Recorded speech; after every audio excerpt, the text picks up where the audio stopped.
Hey, good morning. It's Huntington's disease, Todd. Hey, is lack of sleep a Huntington's disease symptom or a symptom of Huntington's disease? Yes, it is. I'm going to attest to it. You probably all know about it. If you have a loved one with Huntington's disease, you're probably dealing with a sleep issue.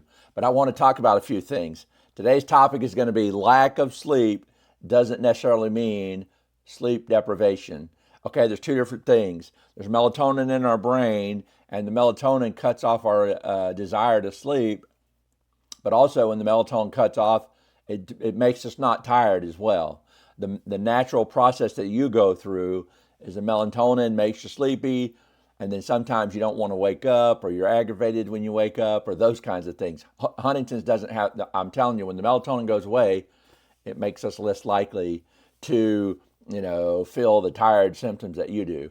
So that's the topic for today, and then I'm going to cover some. The points are going to be this: no sleep doesn't mean I'm tired.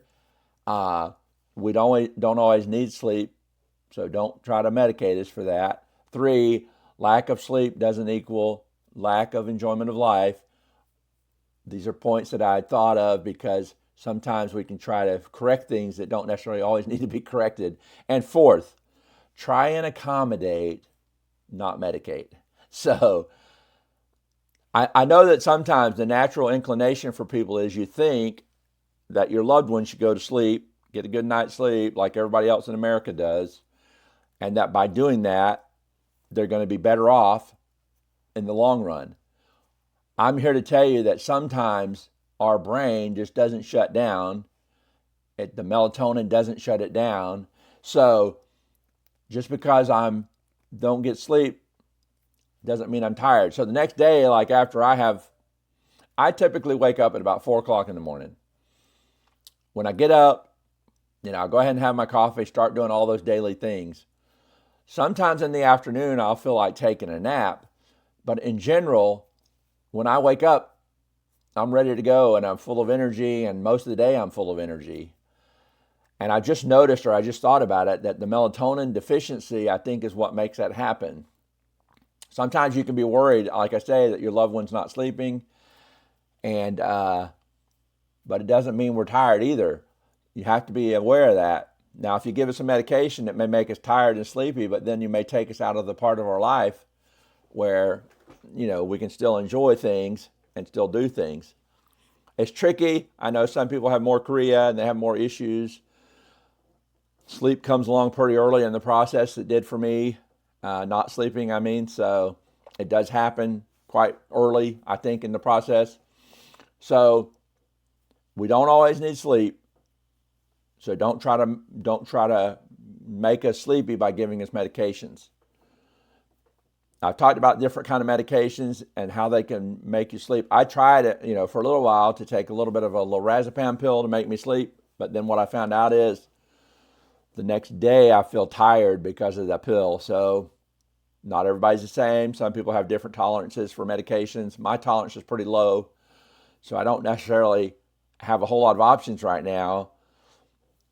I know that you can take melatonin as a supplement at night. You can take Advil PM, but all those things, over time, I don't think they work that much, especially for us.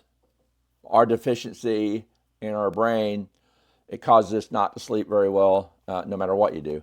And then 3rd, lack of sleep does not equal lack of enjoyment of life.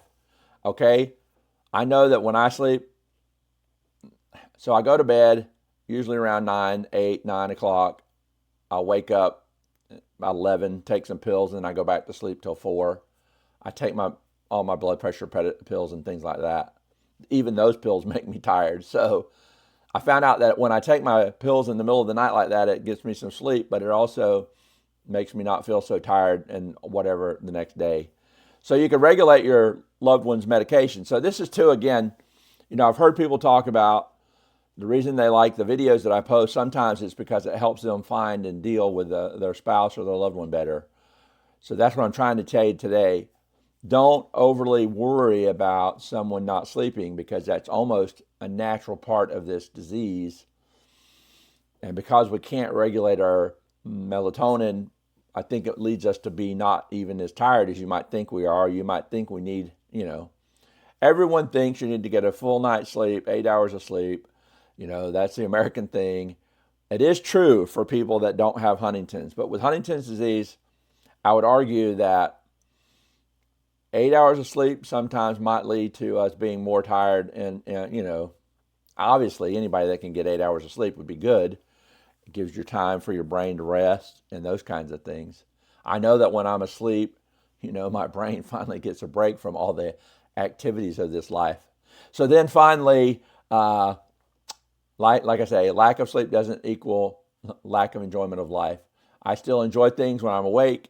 I enjoy, even if I wake up at 4 a.m., we do things, and even after I've been awake early, still, if I go to my grandson's baseball games or things like that, I enjoy those, and I'm not cranky or irritable because, again, our brain is just different in that way.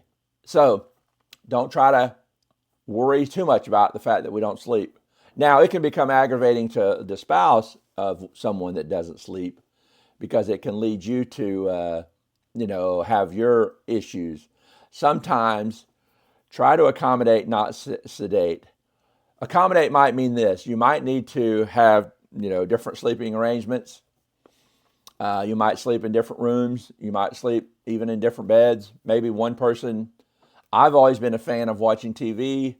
It's not something I can change at this point. It's not something that I'm going to, nobody's going to argue with us about that. I watch TV. I have my room, and then Wendy can have her space. Through it all, though, we still love each other to death, but sometimes so when I first got Huntington's, I tried to stay awake in bed with her, and then what would happen is it would aggravate her because I would leave the TV on too long or whatever. So it just became a habit of me having my own space with my own television, and I can watch and do what I want as long as I want. I do like watching TV even when I'm sleeping, and what I mean by that is I don't always hardly turn the TV off. Now, there's going to be people out there that say, the better sleeping habits would be dark room, close the blinds, soothing music, all that. I don't fight with anybody over that thought process because it's a good thought process. But in here, in the Huntington's brain, I'm not thinking like you, and I'm not deciding like you, and I'm not making decisions like you. So you need to give us some space on the whole sleeping thing. It comes early, and it probably comes pretty severely.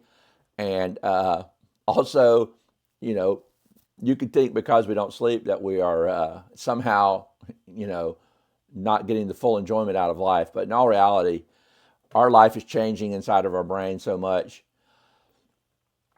that we should just be given the space to have the time that we need to, and it's probably going to be a phase. Maybe there's a time in the phase where I will go out of this where turning off the TV and, taking something to go to sleep is going to become more of a thing that I need to do. Right now, that's not necessarily it. So try to come up with some ideas of how you can adjust to the sleeping patterns of each other, and you'll all figure it out.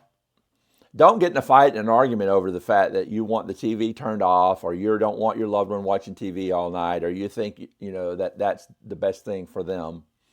I'm here to tell you that I watch TV a lot. It's just one of those habits that I have. Probably isn't good for me one way or the other. If it keeps me awake, but it keeps me entertained, and it keeps my brain sometimes, off of some of the thoughts of this Huntington's disease. I'm going to do a video later today, and it's going to be talking about sticky thoughts and how things can stick in our brain. I actually recorded it earlier, and through the process, my microphone cut off. I just looked down to see if my microphone is still on. Some of the things that happen when you have Huntington's disease is just crazy. So, hey, I forgot to do this earlier. Subscribe to my channel. Maybe share it with some people, your loved ones. So today's thought is about that. Lack of sleep doesn't mean sleep deprivation. With Huntington's disease, it's not always as you think, and it's not always as bad for us as you might think it is. We can be a handful, and we can have our own thoughts about everything, but in all reality, we're not going through as much stress as you'd think sometimes. Our brain starts changing, so it starts, things, we look at things different and think about things different. All right, so this is Huntington's disease Todd. Come to my channel, subscribe. I've got information there for about Huntington's disease, and I'm sure that come to the page and you can watch other videos. I've got a library there that talks about all these different things that happen. So this Huntington's disease Todd, have a good day.